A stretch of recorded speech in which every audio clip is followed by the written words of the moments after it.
అవును సార్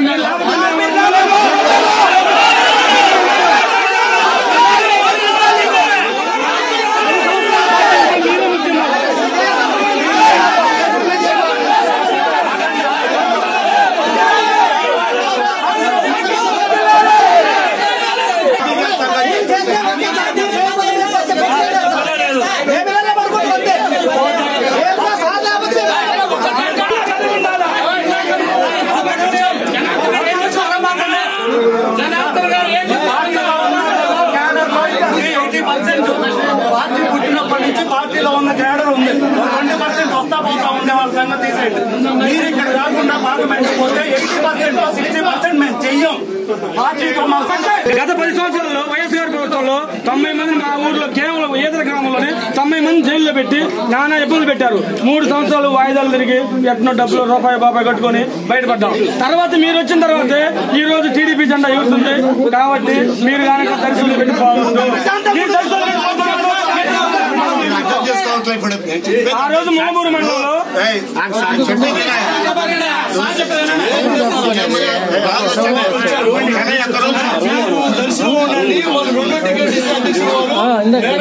ఎంపీకి మొత్తం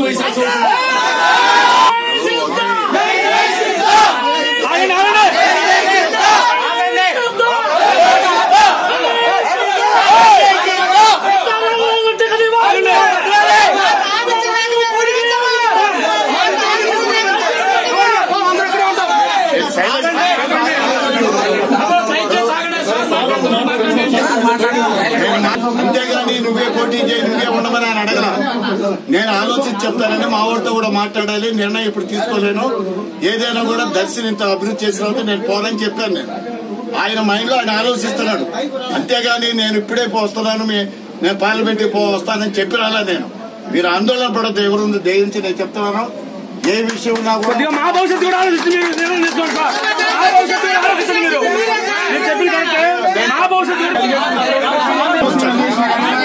ఇక్కడ చెప్పాల్సింది ఏంటంటే ఇక్కడ నేను చెప్పడం కాదు. ఈ మాట సారే మాట చెప్పాల్సింది సారే. సారా మాట్లాడి నాయకులు ఎవరు పోయినా జనం ఓట్లు ఎవరున్నారు. మా శ్రీనివాస ఎవరున్నారు. అది జరిగే మీలో ఇంకా ఎవరో లోపల బయటికి ఎవట్లా నువ్వు చెప్పిన దాకా మేము బాగు నువ్వు చెప్పుకోడు ఎవరు నువ్వు పోయి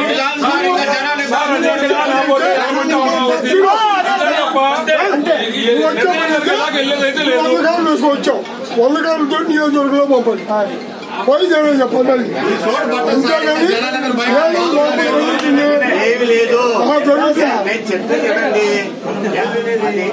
అడిగాడు నేను కాదని చెప్పాను. ఆలోచించుకోవాలని చెప్పాను. ఒకేసారి కాదని చెప్పాలి కదా ముఖ్యమంత్రిగా. కానీ ఒక్కటే అది ఆ కొసరు లేకుండా నిర్ణయం జరిగే వరకు ఇక్కడే ఉంటాము. ఇక్కడే అవసరమైతే బయట వంట పెడతాము. అది ఎన్ని రోజులు పడితే అన్ని రోజులు పట్టినామండి. దర్శి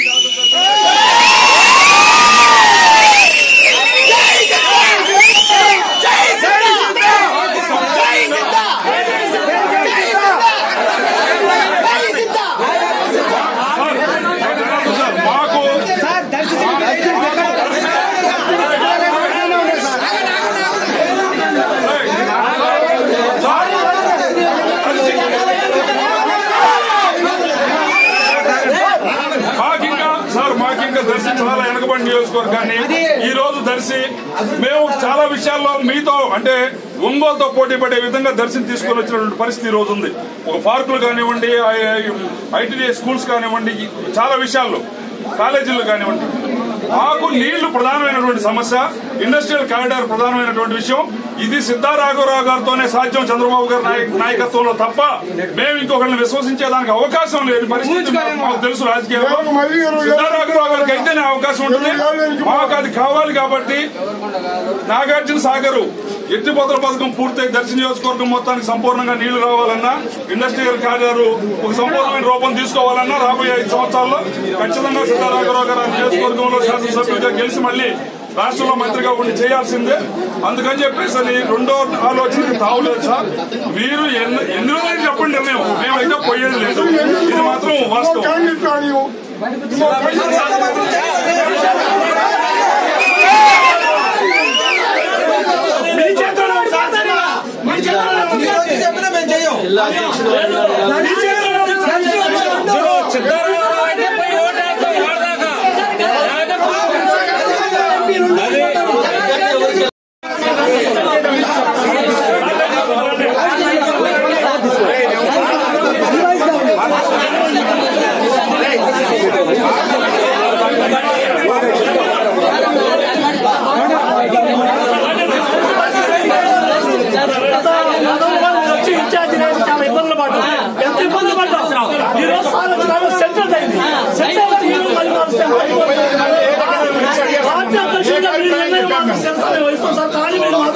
చంద్రబాబు చెప్పేసేది సిద్ధారామయ్య దాని నుంచి మార్చొద్దు.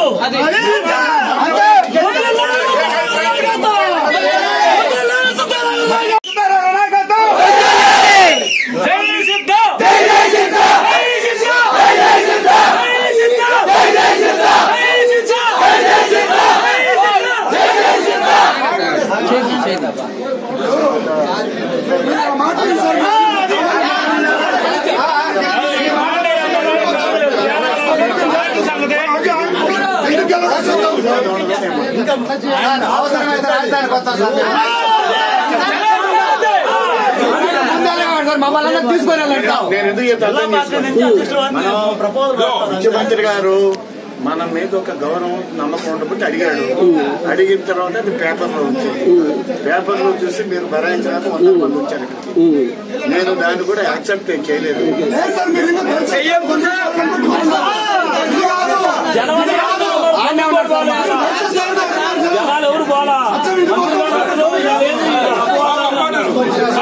సార్ ఇప్పుడు జరిగేదంటే చర్చలు జరుగుతూ ఉంటే ఏం జరుగుతాయి? మా కోసం ఇప్పుడు మీరు ఒక పని చేయాలి సార్. వీళ్ళందరూ వెళ్ళాలంటే మీరు జనార్దన్ గారు ఇద్దరు ఈ ర్యాలీతో కలిసిరండి. సచివాలయం మాట్లాడేది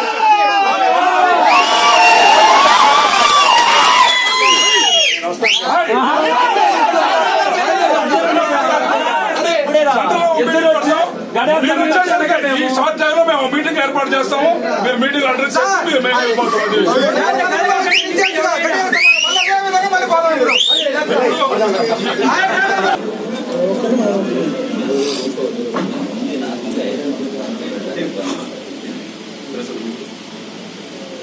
ఓకేనా? Okay sir.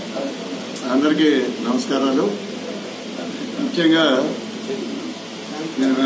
గౌరవ ముఖ్యమంత్రి గారు నిన్న మాతో మాట్లాడటం జరిగింది. ఒంగోలు పార్లమెంట్ నియోజకవర్గం సంబంధించి పార్లమెంట్ కూడా మనకు ఒక కీలకమైంది. పార్లమెంటుకు పేరైతే బాగుంటుందని వారు అడగటం జరిగింది. దాంతో నేను కూడా ఏంటంటే గత 7 సంవత్సరాల నుంచి దర్శి నియోజకవర్గానికి మనం ప్రాతినిధ్యం బాగా అభివృద్ధి చేయడం జరిగింది. మీరు అడగడం చాలా సంతోషం. అయితే దాన్ని కూడా నేను నిర్ణయం తీసుకోవాలంటే నేను కూడా అన్ని విషయాలు అందరితో కూడా మాట్లాడాల్సిన అవసరం ఉంది అని వారికి కూడా నేను చెప్పడం జరిగింది. అయితే ముఖ్యమంత్రి గారు ఆలోచించి మీరు చెప్పండి అని చెప్పారు తప్ప మీరు రెండో ఆలోచన లేదు. అయితే మా నాయకులు మా కార్యకర్తలందరూ కూడా అభిమానంతో వారి అందరూ కూడా ఈరోజు ఒంగోలు రావటం, 5 మండలాల నుంచి ఇక్కడికి రావటం వారిని మనస్ఫూర్తిగా నేను అభినందిస్తున్నాను. ఎందుకంటే వారికి ఒక బాధ్యత, మా నాయకుడితో మేము ఉండాలి, మా నాయకుడితో మేము నాయకుడితో కావాలి అని వచ్చిన ఆలోచనకి మనస్ఫూర్తిగా అభినందన తెలియపరుస్తున్నాను. నేనైతే దర్శనించే పోటీ చేస్తాను. ఏదైనా విషయం ఉంటే తప్పకుండా ముఖ్యమంత్రి గారి దృష్టికి తీసుకెళ్తాను. అందువల్ల మీరు ప్రస్తుతం ఎవరు కూడా మీరు ఈ విషయంలో ఆందోళన చెందాల్సిన అవసరం లేదని మీకు తెలియపరుస్తున్నాను.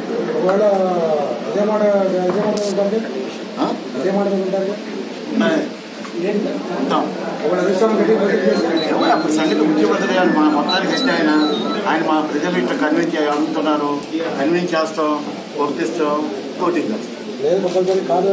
కాదు అంటే అన్ని నువ్వు ఇప్పుడే అడిగితే నేనే చెప్పుకుంటాను. ఆయన కన్విన్స్ ప్రెజర్ ఎక్కువైంది అనుకోండి సార్. ప్రెజర్ ఎందుకు ఎక్కువైంది? అభిమానం ఉంటే అయితే ప్రెజర్. ఇప్పుడు కార్యకర్తలు ఏమో మా దగ్గర నుంచి వద్దంటున్నారు, పోనీ అంటున్నారు, వాళ్ళేమో మీరు కావాలంటున్నారు. ఎట్లా మధ్యలో అడగత్తల్లో ఒక్కలాగా ఉంది పరిస్థితి. మీరే చెప్పాలి సమాధానం. ఎవరికైనా ప్రజాభిప్రాయమే కదా అంతిమ నిర్ణయం. ఆయన మాట్లాడండి, మీరు కాదుగా మంత్రి గారికి జనార్దన్ గారిని ఇబ్బంది పడుతున్నారు ఆయన మీరు కలిసి. ఏం చేయాలి అర్థం కాదు మిమ్మల్ని ఏ ఈక్వేషన్ చేస్తే మనం ఎట్లా గెలుస్తాము దాన్ని ఏం చేయాలనేది చూస్తున్నారు. నెల రేపు మళ్ళీ మామూలు గారు కూడా పిలుస్తున్నారు, మాట్లాడతారు, దాన్ని సార్ట్అవుట్ చేస్తారు. ఈ లోపే ఏంటంటే మేజర్ కొన్ని పేపర్లు పట్టింపుల వల్లే దీన్ని ఇంత సమస్యలు తీసుకురావడానికి కారణాలు ఇవే. ఏదన్నా ఉంటే మన నోటి నుంచి వచ్చినప్పుడు మనం రాసుకుంటే వెళ్ళిపోతున్నాడు, ఇక్కడ ఎవరు వస్తారు, అక్కడ ఎవరు వస్తారు, మా గ్యాప్లు తీసుకొచ్చి పెడుతున్నారు. అలాంటిదంతా ఏం అన్ని విధాలుగా ఆలోచించుకొని దాన్ని ఎట్లా చేయాలనేది దానంతా కూడా కసరత్తు చేస్తున్నారు. మనకు అన్ఎక్స్పెక్టెడ్ గా షార్ట్ లిస్ట్లోనే మనకి 4 రోజుల లోపలే పెట్టేశారు. మనకి ఎప్పుడు ఫిఫ్త్ ఉండేది, అదేమో తీసుకొచ్చి ఫస్ట్ పెట్టారు. 29 days ఉన్నాయి కాబట్టి 2-3 రోజులు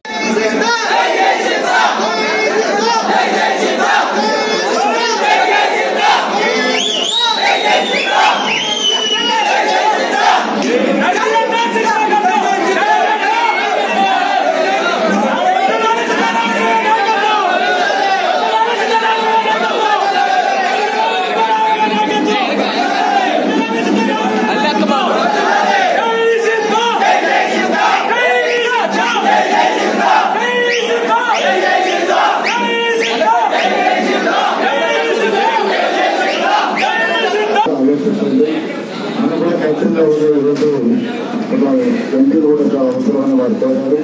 నేనైతే దర్శకులు నేను పోటీ పెడతానండి. సంవత్సరాల నుంచి అన్ని రకాలుగా అన్ని తర్వాత ఈరోజు చెప్పాను. అదే ఇంకా ఆలోచించి నేను తీసుకోవడం చెప్పాలి. అందువల్ల నేనైతే కమిట్మెంట్ ఇవ్వలేదు. ఎవరు కూడా ఆ పేపర్లు రాయకుండా అందరూ కూడా కంప్యూటర్ వచ్చేది. అట్లాంటిది ఏదైనా ఉంటే నేను 100% పోను. ఏదైనా విషయం ఉన్నా కూడా మీరు అందరు కార్యకర్తలు, నాయకులు అందరూ సలహా తీసుకొని దాని మీద చేస్తాను తప్ప మీకు తప్పకుండా ఏ నిర్ణయం కూడా తీసుకోవడం. కానీ మీరు అందరూ కూడా సహకరిస్తారని కూడా నేను మనస్ఫూర్తిగా చెప్తున్నాను. ఆల్రెడీ ఇప్పుడు మన వాళ్ళు 2 రోజులు కలిసారు. మీకు కూడా నేను హామీ ఇస్తున్నాను.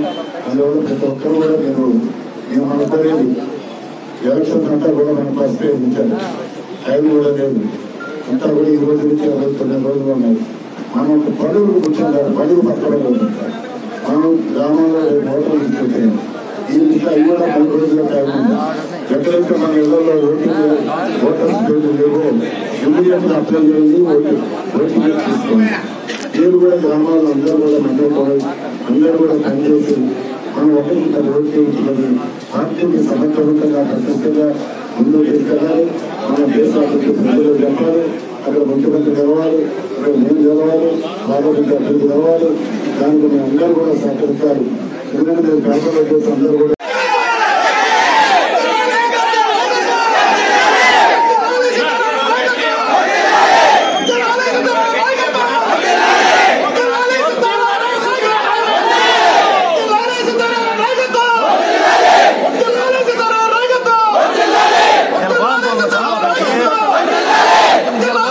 బాగా